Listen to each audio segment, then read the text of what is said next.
Breaking news చూస్తున్నాం. ప్రపంచ శాంతి, అహింస, న్యాయం, పెట్టుబడులే లక్ష్యంగా భారత సమ్మిట్ నిర్వహిస్తున్నట్లుగా ఉప ముఖ్యమంత్రి భట్టి విక్రమార్క, మంత్రి ఉత్తమ్ కుమార్ రెడ్డి, ఏఐసిసి నాయకుడు గుర్దీప్ సింగ్ సప్పల్ తెలిపారు.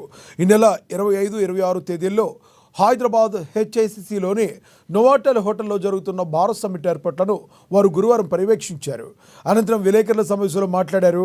భట్టి విక్రమార్క మాట్లాడుతూ జవహర్లాల్ నెహ్రూ ప్రవేశపెట్టిన అలీన విధానంతో భారతదేశంలో అతిపెద్ద ప్రజాస్వామ్య రాజకీయ పార్టీగా కాంగ్రెస్ నిలబడిందన్నారు. ప్రపంచంలోని పరిస్థితుల నేపథ్యంలో నెహ్రూ ఆలోచనలు, అలీన విధాన స్ఫూర్తితో రాహుల్ గాంధీ ఆలోచన మేరకు ఇప్పుడు కాంగ్రెస్ ఈ సమ్మేళనాన్ని నిర్వహిస్తుందని తెలిపారు.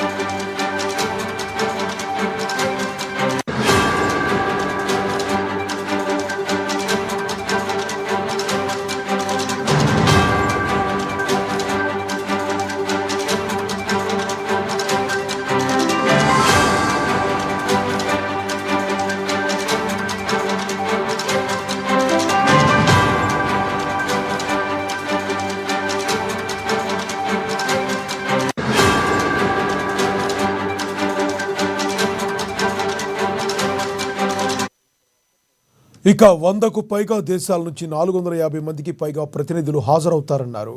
వీరిలో ప్రభుత్వాధినేతలు, పార్లమెంట్ సభ్యులు, తత్వవేత్తలు, కార్పొరేట్ ప్రతినిధులు, మేధావులు, పెట్టుబడిదారులు ఉన్నారు. తెలంగాణ ప్రభుత్వం చేపడుతున్న అభివృద్ధి, సంక్షేమ పథకాలు, ఆలోచనలు, పెట్టుబడులకు అనువైన వనరులను తెలియజేసే ప్రత్యేక స్టాల్ను ఏర్పాటు చేశామన్నారు. ఆయా దేశాలకు ఇవి రోల్ మోడల్ అవుతాయని భావిస్తున్నామన్నారు. ప్రతినిధులను శనివారం ఉదయం ఉపాధి హామీ పథకం అమలు చూపించేందుకు క్షేత్రస్థాయి పర్యటనకు తీసుకెళ్తామన్నారు. శనివారం సాయంత్రం వారు శిల్పకళా వేదికలో ఇందిరా మహిళా శక్తి బజార్ను సందర్శిస్తారు. కాశ్మీర్లో ఉగ్రదాడి జరిగిన పహల్గామ్ను సందర్శించున్నారు రాహుల్ గాంధీ. అక్కడి నుంచి హైదరాబాద్ చేరుకుంటారని భట్టి విక్రమార్క వివరించారు.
ప్రపంచ శాంతి, అహింస, న్యాయం, పెట్టుబడులే లక్ష్యంగా భారత సమ్మిట్ నిర్వహిస్తున్నట్లుగా ఉప ముఖ్యమంత్రి భట్టి విక్రమార్క, మంత్రి ఉత్తమ్ కుమార్ రెడ్డి, ఏఐసిసి నాయకుడు గుర్దీప్ సింగ్ సప్పల్ తెలిపారు.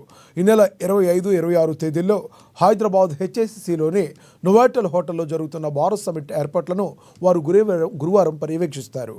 అనంతరం విలేకరుల సమావేశంలో మాట్లాడారు. భట్టి విక్రమార్క మాట్లాడుతూ జవహర్లాల్ నెహ్రూ ప్రవేశపెట్టిన అలీన విధానంతో భారతదేశంలో అతిపెద్ద ప్రజాస్వామ్య రాజకీయ పార్టీగా కాంగ్రెస్ నిలబడిందన్నారు. ప్రపంచంలోని ప్రస్తుత పరిస్థితుల నేపథ్యంలో నెహ్రూ ఆలోచనలు, అలీన విధాన స్ఫూర్తితో రాహుల్ గాంధీ ఆలోచనల మేరకు ఇప్పుడు కాంగ్రెస్ ఈ సమ్మేళనాన్ని నిర్వహిస్తుందన్నారు. ఇక 100కు పైగా దేశాల నుంచి 450 మందికి పైగా ప్రతినిధులు హాజరవుతారన్నారు. వీరిలో ప్రభుత్వాధినేతలు, పార్లమెంటు సభ్యులు, తత్వవేత్తలు, కార్పొరేట్ ప్రతినిధులు, మేధావులు, పెట్టుబడిదారులు ఉన్నారు. తెలంగాణ ప్రభుత్వం చేపడుతున్న అభివృద్ధి, సంక్షేమ పథకాలు, ఆలోచనలు, పెట్టుబడులకు అనువైన వనరులను తెలియజేసే ప్రత్యేక స్టాల్ను ఏర్పాటు చేశామన్నారు. ఆయా దేశాలకు ఇవి రోల్ మోడల్ అవుతాయని భావిస్తున్నామన్నారు. ప్రతినిధులను శనివారం ఉదయం ఉపాధి హామీ పథకం అమలును చూపించేందుకు క్షేత్రస్థాయి పర్యటనకు తీసుకెళ్తామన్నారు. శనివారం సాయంత్రం వారు శిల్పకళా వేదికలో ఇందిరా మహిళా శక్తి బజార్ను సందర్శిస్తారు. కాశ్మీర్లో ఉగ్రదాడి జరిగిన పహల్గామ్ను సందర్శించనున్నారు రాహుల్ గాంధీ. అక్కడి నుంచి హైదరాబాద్ చేరుకుంటారని భట్టి విక్రమార్క వివరించారు.